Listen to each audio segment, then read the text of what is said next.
Hello दोस्तों। Dubai में कैसे हुई बारिश?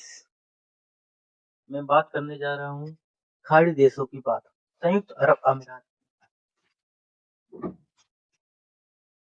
दुबई के सड़कों में भरा पानी, कैसे हुआ मौसम परिवर्तन? दुबई में आया तेजी से तूफान, क्षण भर में हुआ मौसम परिवर्तन। भारी बारिश के कारण दुबई की सड़कों को हुआ नुकसान। पूरे संयुक्त अरब अमीरात के साथ पड़ोसी देश बहरीन भी बाढ़ में डूब गया। संयुक्त अरब अमीरात ने स्थिति को देखते हुए स्कूलों को बंद कर दिया। संयुक्त अरब अमीरात और ओमान में इस सप्ताह आए तूफान से रिकॉर्ड तोड़ बारिश हुई।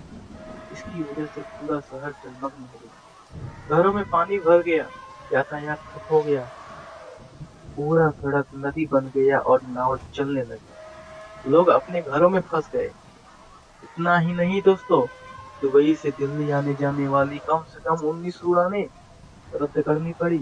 वही दुबई में बाढ़ में एक व्यक्ति की मौत हो गई, जबकि ओमान में कम से कम इसी तूफान और बारिश के चलते 20 लोगों की जान चली गई। यहाँ चारों तरफ सिर्फ पानी ही पानी दिखाई दे रहा है। ऐसे में सवाल उठता है कि आखिरकार अचानक से इतने हालात कैसे बिगड़ गए?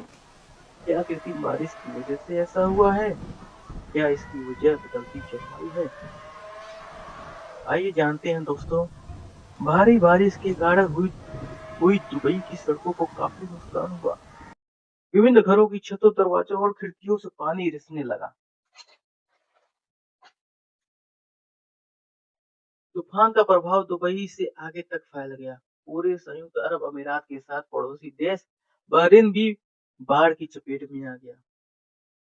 संयुक्त अरब अमीरात में ओमान की सीमा से लगे शहर अल ऐन में रिकॉर्ड बारिश 254 मिलीलीटर 10 इंच बारिश दर्ज की गई। यह 1949 में रिकॉर्ड शुरू होने के बाद से 24 घंटे की अवधि में सबसे अधिक बारिश हुई और 1949 से लगभग आज से 75 साल का रिकॉर्ड उसने तोड़ दिया इस बारिश ने। यह कृत्रिम बारिश तूफान का कारण बना। संयुक्त अरब अमीरात और अरब प्रायद्वीप पर कहीं भी कभी कभार ही बारिश होती है। इन्हें आमतौर पर शुष्क रेगिस्तानी जलवायु के लिए जाना जाता है। गर्मियों में यहाँ का तापमान 50 डिग्री सेल्सियस से ऊपर तक चला जाता है। वहीं यूएई और ओमान में भारी बारिश से निपटने के लिए जल निकासी प्रणाली की कमी है। ऐसे में सवाल उठता है कि क्या कृत्रिम बारिश बाढ़ का कारण हो सकता है? पृथ्वी पर सबसे गर्म और शुष्क क्षेत्रों में से एक संयुक्त अरब अमीरात अक्सर कृत्रिम बारिश कराता रहता है। यूएई की मौसम विज्ञान एजेंसी का कहना है कि तूफान से पहले ऐसा कोई अभियान नहीं चलाया गया था। अब आइए जानते हैं कृत्रिम बादल कैसे बनते हैं। कृत्रिम बादल बनने की पूरी कहानी बताने जा रहा हूँ दोस्तों। इस प्रक्रिया में एयरक्राफ्ट की मदद से आसमान में सिल्वर आयोडाइड का छिड़काव किया जाता है। यह जै, यह जैसे ही हवा और आसमान में मौजूद बादलों के संपर्क में आता है, तो तेज गति से बादल बनने लगते हैं और इन्हीं बादलों के कारण बारिश होती है। इसे क्लाउड सीडिंग भी कहते हैं। सिल्वर आयोडाइड बर्फ की तरह ही होती है और इससे नमी वाले बादलों में पानी की मात्रा बढ़ जाती है और फिर बारिश होती है। इससे अत्यधिक सूखाग्रस्त क्षेत्र और प्रदूषण की गंभीर स्थिति से निपटने के लिए किया जाता है।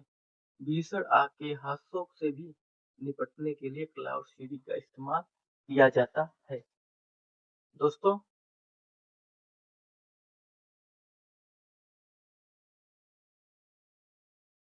क्या जलवायु परिवर्तन है कारण?